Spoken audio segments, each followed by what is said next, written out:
صورت ہے نوری نوری، سیرت ہے نوری نوری، شاعر ہے بیٹا کس کا شاہ عالم کا۔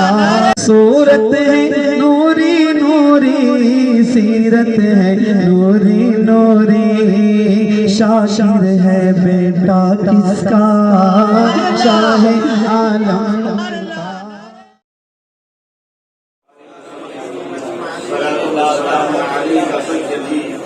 یا حبیبی یا رسول اللہ صلی اللہ علیہ وسلم۔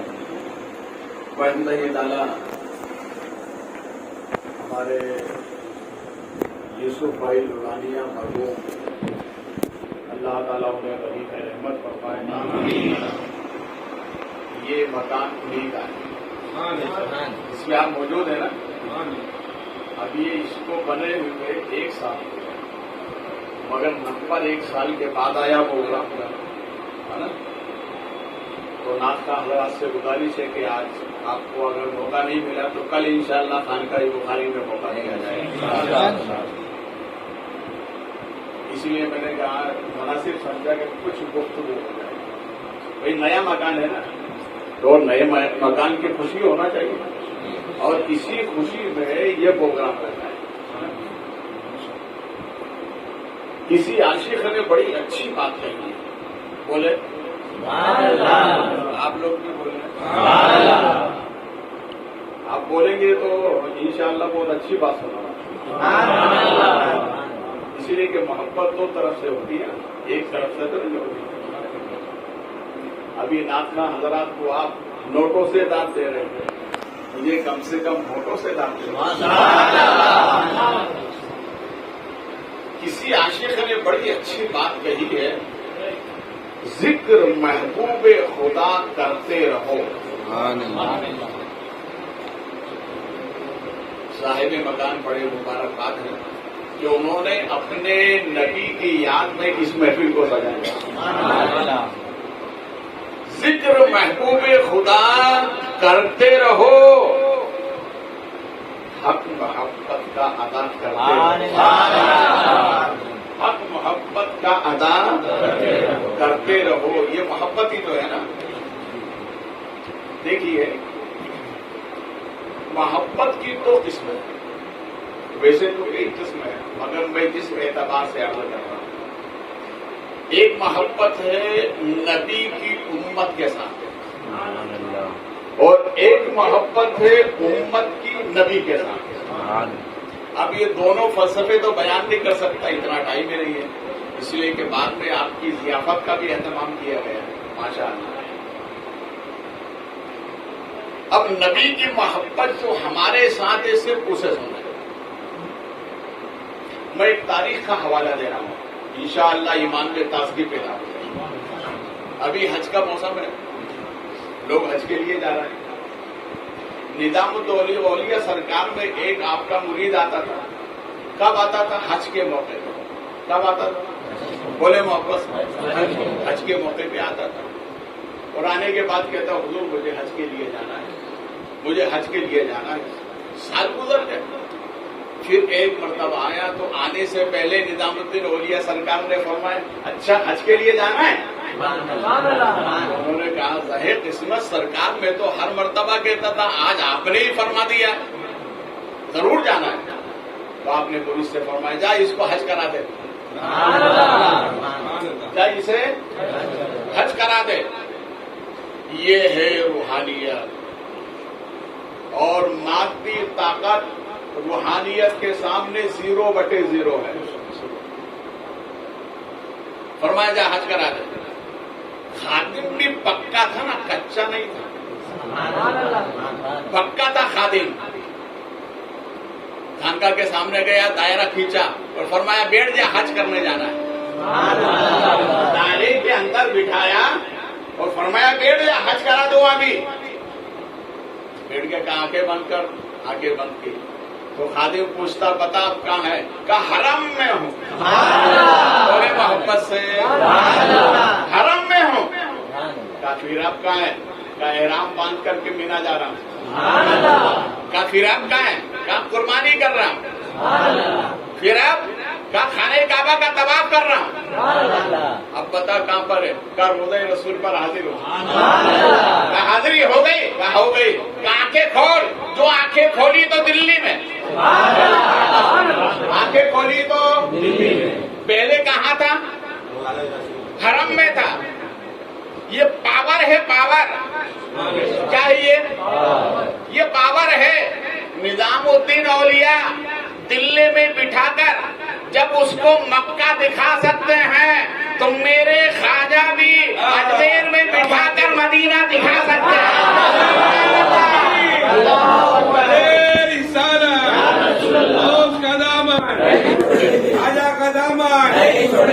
غریب نواز، غریب نواز، غریب نواز، ہری دولہ. اب تھوڑا دیکھیے جو حالات چل رہے ہیں نا، اسی حالات پر تھوڑا میں تبصرہ کروں. انسان آج غافل ہے، وہ سمجھتا نہیں ہے کہ طاقت ہی سب کچھ ہے. ہم کہتے ہیں جو طاقت روحانی ہے، جس میں جو پاور ہے، وہ کسی طاقت میں نہیں. اپنے دلی میں جامع مسجد کے سامنے ایک اللہ والے کا مزار ہے جن کا نام ہے ہرے بھرے شاہ. کون سا ہے؟ ہرے بھرے شاہ. آج بھی آرام سکتا ہرے بھرے شاہ. تو ہرے بھرے شاہ رحمت اللہ علیہ کے پاس دلی کے لوگ آئے اور آنے کے بعد میں کہا حضور حالات بہت خراب ہے. کیا ہو گیا؟ کیا لوگ دلی پر حملہ کرنے آ رہے ہیں؟ پھر حضور آپ کی دعا کی ضرورت ہے. تو آپ نے فرمایا جاؤ اپنے گھر جا کے سو جاؤ. اپنے گھر جا کر سو جاؤ. کیا حضور حالات بہت خراب ہیں، دلی کا نام و نشان بھی نہیں رہے گا. تو آپ نے فرمایا اچھا ٹھیک ہے، تمہارا کام تھا نا، تم نے مجھے بتا دیا، اب تم جاؤ. جو حساب کتاب کرنا ہے وہ ہمیں کرنا ہے. آپ نے اپنے مرید کو بلایا، سواری پر سوار ہو گئے اور سرحد دلی پر آئے تو کیا دیکھا؟ ہزاروں کا مجمع. لوگ حملہ کرنے کے لیے دلی پر آئے. آپ نے ان کو سمجھایا دیکھو یہ بات اچھی نہیں ہے، جاؤ واپس چلے جاؤ. کہا نہیں، ہم حساب لیں گے. تو حضرت ہرے بھرے شاہ رحمت اللہ علیہ نے فرمایا اپنے مرید سے سن، جب میں کہوں چٹ،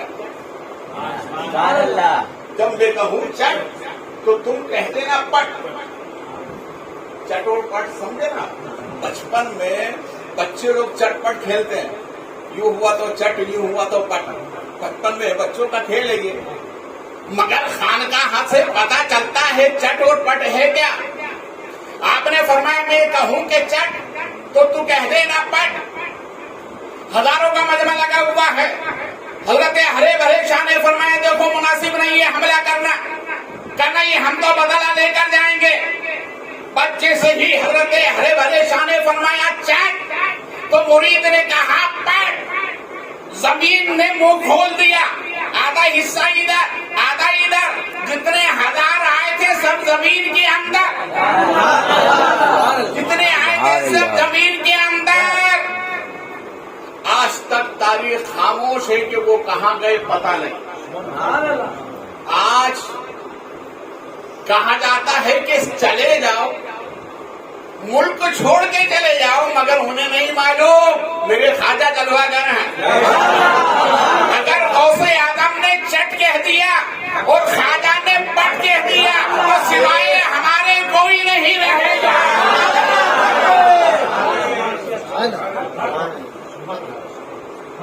اس لیے کہتے ہیں اللہ والوں کے دامن سے لگے رہو. سبحان اللہ. یہ آباد ہے تو ماننے والے بھی آباد ہیں. اب ایک تاریخ اور سنیے. تو حج کے موسم میں ایک حاجی چلے گئے تو حج کرنے سب عقل مند ہی جاتے ہیں. بھائی بیوقوف تو کوئی نہیں جاتا نا. مگر 1632 میں ایک حاجی ایسا تھا جو دیوانہ تھا، حج کے لیے گیا اور وہ ایسا دیوانہ تھا کہ غلاف کعبہ پکڑا، جانبی آسمان دیکھ کر کہتا ہے اللہ تو بتا. دیوانہ ہے اے اللہ تو بتا، تیری تو وہ ذات ہے، تیری تو وہ ذات ہے کہ پوری مخلوق تجھ سے محبت کرتی ہے، تیری تو وہ ذات ہے کہ پوری مخلوق تجھ سے محبت کرتی ہے، مگر میں پوچھتا ہوں اے اللہ تو بتا تو کس سے محبت کرتا ہے، تو کس سے محبت کرتا ہے؟ تو جانب آسمان سے آواز آئی، بندے سن، پوری مخلوق مجھ سے محبت کرتی ہے کہ میں خالق ہوں، اور میں اس سے محبت کرتا ہوں جو پوری کائنات کا محبوب ہے، جو پوری کائنات کا محبوب ہے، میں اس سے محبت کرتا ہوں۔ اب یہ دیوانہ حج کرنے کے بعد یہاں سے مدینہ پہنچا، بھائی دیوانہ تو تھا، مدینہ پہنچا، تو مدینہ پہنچنے کے بعد روضے رسول کی جانب کو تھامتا ہے دونوں ہاتھوں سے اور عرض کرتا ہے یا رسول اللہ صلی اللہ علیہ وسلم، اللہ وہ ہے پوری کائنات اس سے محبت کرتی ہے، اور اللہ وہ ہے جو آپ سے محبت کرتا ہے، مگر یا رسول اللہ آپ کو بتا دیں آپ کو کس سے محبت ہے؟ اے میرے آقا، اللہ وہ ہے پوری مخلوق جس سے محبت کرتی ہے اور اس کی ذات آپ سے محبت کرتی ہے، میرے آقا آپ بتائیں آپ کو کس سے محبت ہے؟ تو نبی فرماتے ہیں سن دیوانے، خدا وہ ہے مخلوق جس سے محبت کرتی ہے، اور پوری مخلوق میں سب سے زیادہ مجھ سے محبت کرتا ہے، مگر جہاں میری بات ہے تو سن لے کہ مجھے میری گناہگار امت سے محبت ہے۔ اسی لیے تو کسی عاشق نے کہا ہے یہاں کی فکر وہاں کا خیال رکھا ہے، اکیلے دو جہاں کو سنبھال رکھا ہے، جہاں پہنچ کر نہ رہے کسی کا خیال، یا نبی وہاں بھی تم نے ہمارا خیال رکھا ہے، خیال رکھنا آخری سفر کا بھی، کیونکہ تم نے ہمیشہ ہمارا خیال رکھا۔ اور ایک پاکستانی شاعر نے تو بڑا قلم توڑ دیا، وہ کہتا ہے دل میں نور تو چہرے پہ اجالے، دل میں نور، نبی کی محبت کا نور جس سنی کے چہرے دل میں ہوتا ہے نا تو چہرہ چمکتا ہے ٹماٹر کی طرح، چمکتا ہے کہ نہیں؟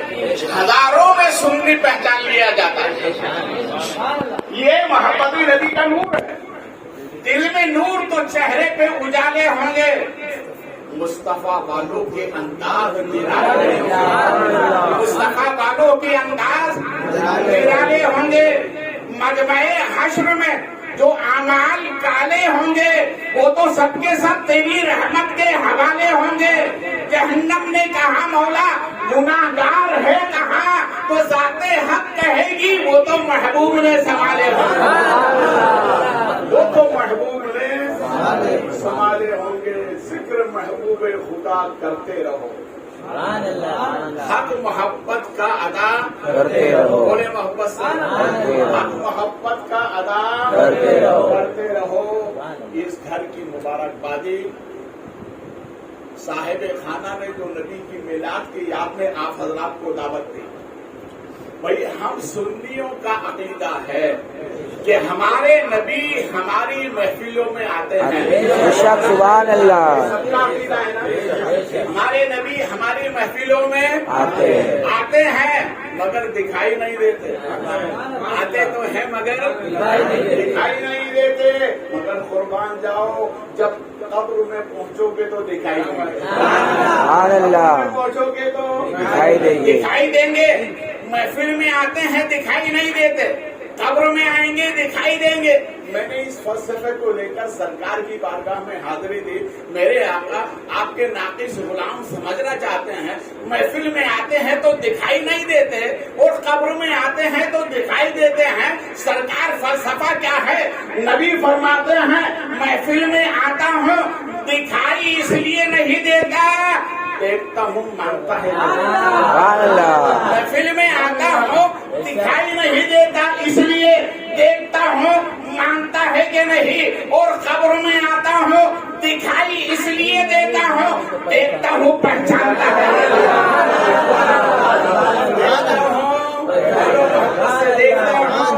پہچانتا ہے کہ نہیں۔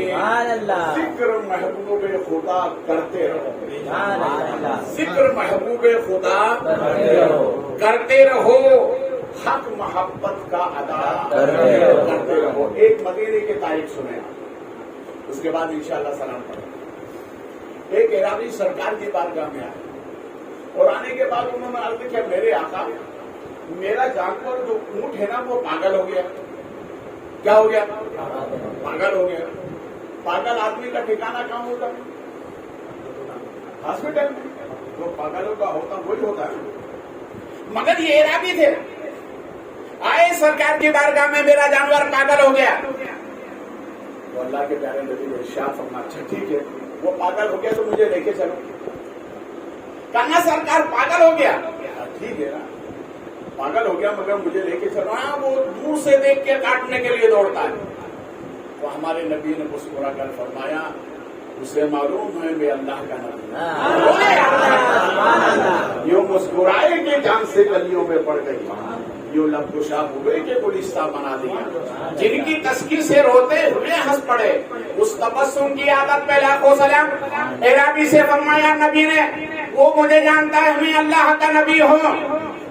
جیسے ہی باغ میں پہنچے، جانور نے جب دیکھا تو منہ اٹھایا، اور منہ اٹھانے کے بعد دوڑتا ہوا آیا۔ تو عرابی کہتے دیکھو سرکار بچ کے رہیے، جانور کاٹنے کے لیے آ رہا ہے۔ کہاں گھبرا مت، اللہ نے مجھے 18,000 مخلوقات کا نبی بنا کر دیا۔ اور جیسے ہی سرکار کے قدموں میں آیا تو پہلے اپنے سر کو سرکار کے قدموں میں رکھا، اور رکھنے کے بعد سر اٹھایا، اور اٹھانے کے بعد سرکار کے کانے مبارک کے قریب اپنے منہ کو کیا اور منہ ہلانے لگا۔ تو وہ عرابی کہنے لگے، میرے آقا یہ کیا بول رہا ہے؟ تو ہمارے نبی فرماتے یہ تیری شکایت کر رہا ہے، یہ تیری شکایت کر رہا ہے۔ کہا سرکار میری شکایت کر رہا؟ کہا کیا شکایت ہے؟ کہا یہ اونٹ شکایت کر رہا ہے کہ تم محنت زیادہ لیتا ہے، کھانے کو کم دیتا ہے۔ محنت زیادہ لیتا ہے، کھانے کو کم دیتا ہے۔ کہا سرکار آج کے بعد آپ کا وعدہ، آپ سے وعدہ کہ میں اس سے محنت کم لوں گا، کھانے کو زیادہ دوں گا۔ تو نبی نے اس کو بشارت سنائی تو وہ ہنسنے لگا۔ پھر اس نے اپنے منہ کو قریب کر کے پھر کہا، تو عرابی کہنے لگے میرے آقا اب کیا وہ ہو گیا، میرے وعدہ کر لیا ہے۔ کہا یہ تیری دوسری شکایت کر رہا ہے۔ سرکار دوسری شکایت کیا ہے؟ تو ہمارے نبی ارشاد فرماتے ہیں، سنو یہ اونٹ کی شکایت ہے کہ تم نے یہ نیت کر لی ہے کہ یہ بوڑھا ہو گیا، اب اس کو بازار میں بیچ دوں تاکہ لوگ کاٹ کے کھا جائیں، یہ نیت کی نا تو نے؟ ہاں سرکار میں نے نیت تو کی تھی، مگر آج کے بعد نیت بدل لیتا ہوں سرکار، اب اس کو نہیں بیچوں گا میں۔ میرے آقا یہ تو آپ سے بات کر رہا ہے، آپ نہیں بیچوں گا۔ تو رسول کریم صلی اللہ علیہ وسلم نے ارشاد فرمایا کہ سن آج کے بعد تیرا مالک تجھے بیچے گا نہیں، آرام سے رہنا، محنت جتنی کرو اس سے زیادہ تمہیں کھانے کو ملے گا۔ بس اتنا کہا تو اس نے سرکار کے کانے مبارک کے قریب آ کر منہ ہلایا۔ وہ عرابی کہنے لگے میرے آقا اب کیا ہو گیا، اب تو میں نے 2 وعدے کر لیے ہیں۔ تو جب اس نے منہ ہلایا تو ہمارے نبی کی آنکھوں میں آنسو آ گئے، ہمارے نبی کی آنکھوں میں آنسو آ گئے۔ تو وہ عرابی بھی پریشان، اب کیا ہو گیا؟ رسول کریم صلی اللہ علیہ وسلم میرے اس جملے کو سینے کی تختی پر نوٹ کریں، اس لیے کہ ہماری زندگی بھی نبی کے لیے ہے اور ہماری موت بھی نبی کے لیے ہے۔ سبحان اللہ۔ اس نے کہا سرکار کی آنکھوں میں آنسو آئے، عرابی نے کہا میرے آقا اب کیا ہو گیا؟ تو ہمارے نبی فرماتے سن یہ مجھ سے یہ کہہ رہا ہے، اے اللہ کے پیارے نبی آپ نے مجھے کٹنے سے بچایا، آپ نے مجھے کٹنے سے بچایا۔ اے اللہ کے پیارے نبی میری دعا ہے اللہ آپ کی امت کو جہنم سے بچائے۔ اتنا سننا تھا کہ ہمارے نبی کی آنکھوں میں آنسو دیکھو یہ کیا ہے؟ محبت ہے. کیا ہے یہ؟ محبت. محبت. اس لیے تو عاشق کہتا ہے یہاں کی فکر وہاں کا خیال رکھا ہے. اکیلے تو جہاں کو سنبھال رکھا ہے، جہاں پہنچ کر نہ رہے کسی کا خیال، وہاں بھی تم نے ہمارا خیال رکھنا آخری سفر کا بھی، کیونکہ تم نے ہمیشہ ہمارا خیال رکھا. محفل میلاد کی سب سے بڑی برکت محبت علی الاطلاق مفتی سے دہلوی فرماتے ہیں، جس گھر میں نبی کی میلاد ہوتی ہے اللہ اس گھر کو 1 سال کے لیے بیماری وبا سے محفوظ فرماتا ہے. یہ نبی کی میلاد کا صدقہ ہے، اس لیے اپنے گھروں میں نبی کی میلاد تیار کریں. میلاد کی سب سے بڑی برکت ہے. ایک صحابی ایک بزرگ اللہ والے تھے، انہوں نے سرکار کے بارگاہ میں عرض کیا، خواب میں دیکھا اور عرض کیا میرے آقا کیا آپ مجھ سے راضی ہیں کہ نہیں؟ آپ مجھ سے راضی ہے کہ نہیں؟ تو نبی نے ارشاد فرمایا اگر راضی نہ ہوتا تو تمہیں دکھائی نہیں پڑتا. میری زیارت بتا رہی ہے میں تجھ سے راضی ہوں، مگر یاد رکھ اگر مجھے گھر پہ بلانا ہے تو میری میلاد منایا کر، میں آیا کروں. سبحان اللہ، سبحان اللہ. بات کی برکت ہے. رب کریم مجھے آپ حضرات کو اس پر عمل کی توفیق عطا فرمائے. کھڑے ہو جائیں. سلام.